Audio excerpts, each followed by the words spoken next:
Following directives from Egypt's President El-Sisi, Egypt has dispatched 4 military transport aircraft loaded with tons of food aid to Gaza. The airdrops target areas inaccessible by land, aiming to ease the severe shortages faced by Palestinian residents amid the ongoing crisis.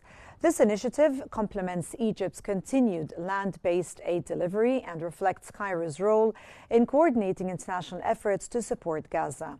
Since the crisis began, Egypt has provided about 80% of the total humanitarian assistance entering the Strip, working closely with friendly nations to alleviate suffering.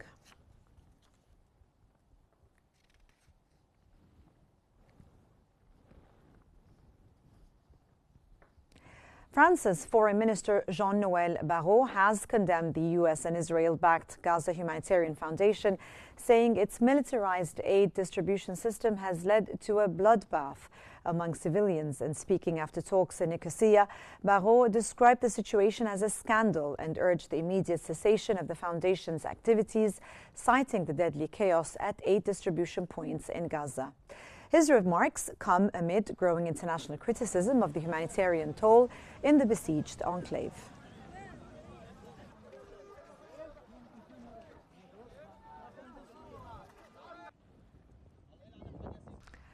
Canadian Prime Minister Mark Carney has announced Canada's intention to recognize the State of Palestine at the UN General Assembly in September 2025.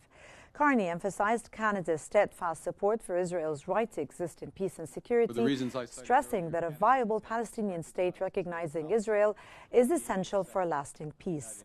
Highlighting the erosion of the two-state solution, Carney called for the coordinated international action to restore hope for peaceful coexistence between Israelis and Palestinians. He noted the essential role of the United States and Canada's commitment to partnering for peace in the region. To hold general elections in 2026 in which Hamas can play no part, and to demilitarize the Palestinian state. Canada will increase its efforts in supporting strong democratic governance in Palestine and the contributions of its people to a more peaceful and hopeful.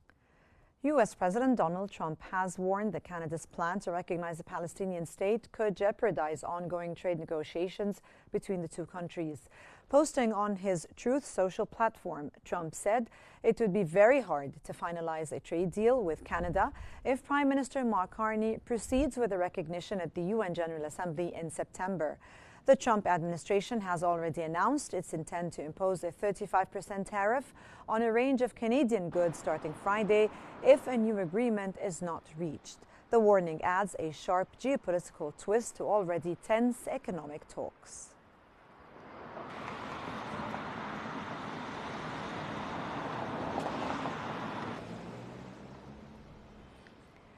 And Israel has sharply rejected Canada's Prime Minister Mark Carney's announcement to recognize a Palestinian state, calling the move a reward for Hamas.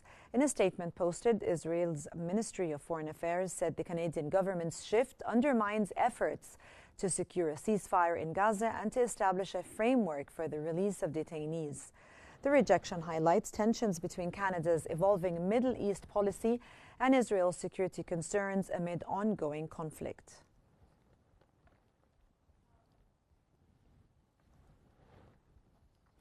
Russian Deputy Foreign Minister Sergei Vershinin has stated that Russia's recognition of the State of Palestine helps preserve the possibility of a two-state solution to the Palestinian-Israeli conflict.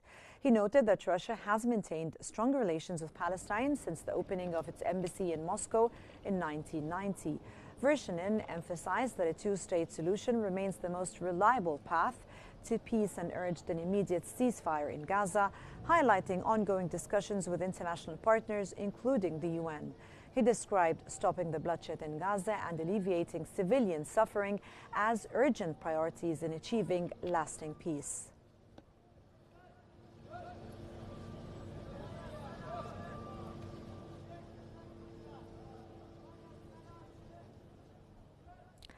And China's ambassador to Palestine has voiced strong support for a two-state solution and an urgent ceasefire in Gaza, calling for international pressure to end the humanitarian crisis. At a press conference in Ramallah, he urged Israel to restore aid access and meet his obligations under international law. China, he said, rejects settlement expansion and any attempt to change Gaza's status by force, backing the Arab plan for Gaza's governance and the Palestinian Authority's role in both Gaza and the West Bank. Beijing also pledged continued aid, training, and support for Palestinian unity and reconstruction efforts.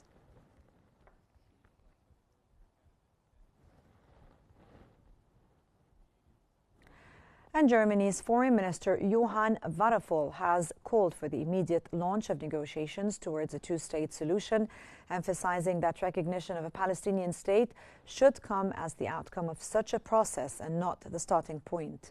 In a statement released before his trip to Israel and the Palestinian territories, Germany's Foreign Minister Johann Vadeful emphasized that a negotiated two-state solution is the only viable path to ensure peace, security, and dignity for both Israelis and Palestinians.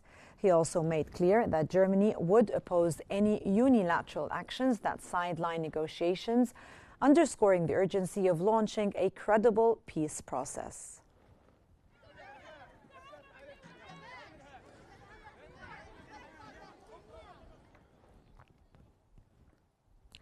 Kenya's representative has warned that a lack of decisive action and entrenched positions risk prolonged humanitarian suffering and regional instability. He stressed the importance of the current conference as a critical chance to take irreversible steps towards peace. Calling for an immediate ceasefire in Gaza and unhindered humanitarian access, he advocated for strong, jointly monitored security arrangements protecting civilians on both sides, tied to benchmarks supporting a two-state solution.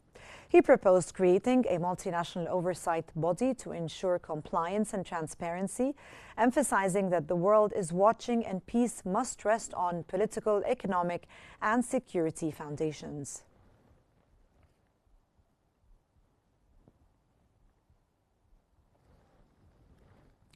And Malaysia has called for an immediate stop to arms supplies to Israel and has banned Israeli-flagged ships from its ports.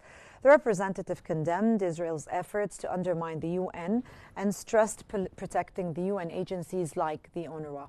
He demanded unimpeded humanitarian access and condemned the Gaza Humanitarian Foundation for causing nearly 1,000 Palestinian deaths among aid seekers.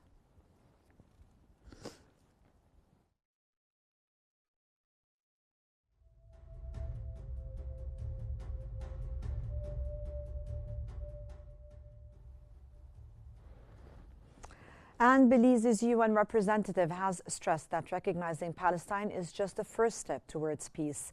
He urged the global community to help build Palestinian institutions capable of governing a democratic state alongside Israel.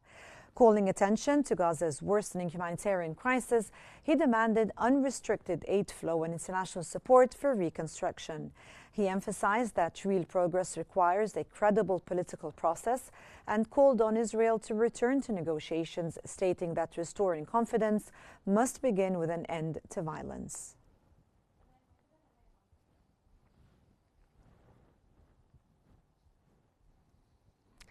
And Australian Prime Minister Anthony Albanese has affirmed support for a two-state solution and called for a Gaza ceasefire and faster aid delivery. Treasurer Jim Chalmers said Australia will recognize Palestine, though no timeline is set. France, Britain, Canada, Malta, and others plan to recognize Palestine at the UN General Assembly in September. 15 countries issued a joint call for a ceasefire, detainee release, and humanitarian access, reaffirming commitment to peaceful coexistence between Israel and Palestine.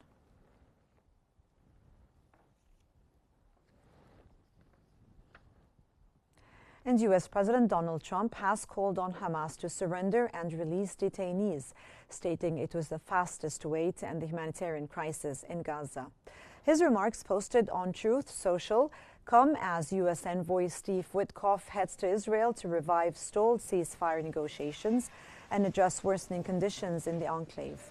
Famine warnings persist as indirect talks between Israel and Hamas recently collapsed in Doha, with both sides blaming each other for the deadlock.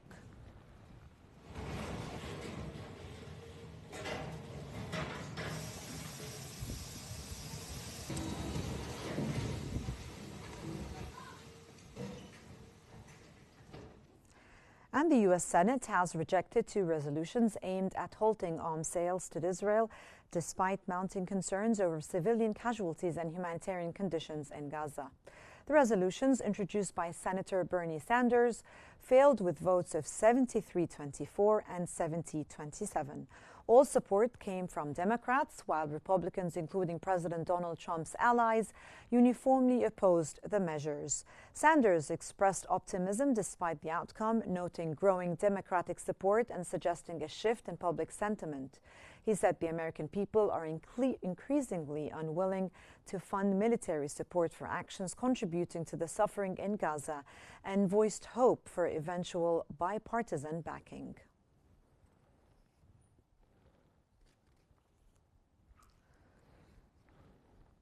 And Sweden's Prime Minister Ulf Kristersson has called on the European Union to suspend the trade component of its association agreement with Israel.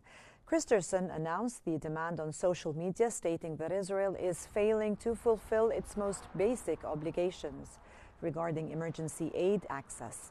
He described the situation in Gaza as absolutely appalling and urged the Israeli government to allow unhindered humanitarian aid into the territory.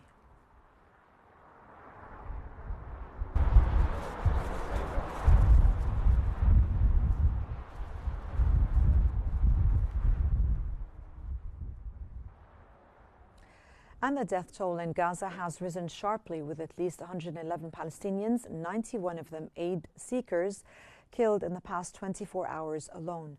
An additional 820 people were injured in Israeli attacks across the enclave. Since Israel's military campaign began on October the 7th, 2023, a total of 60,249 Palestinians have been killed and 147,089 wounded. The number of aid seekers killed since May 27th, when Israel implemented a new aid distribution system, has now reached 1,330, with more than 8,818 others injured in the process. Allah.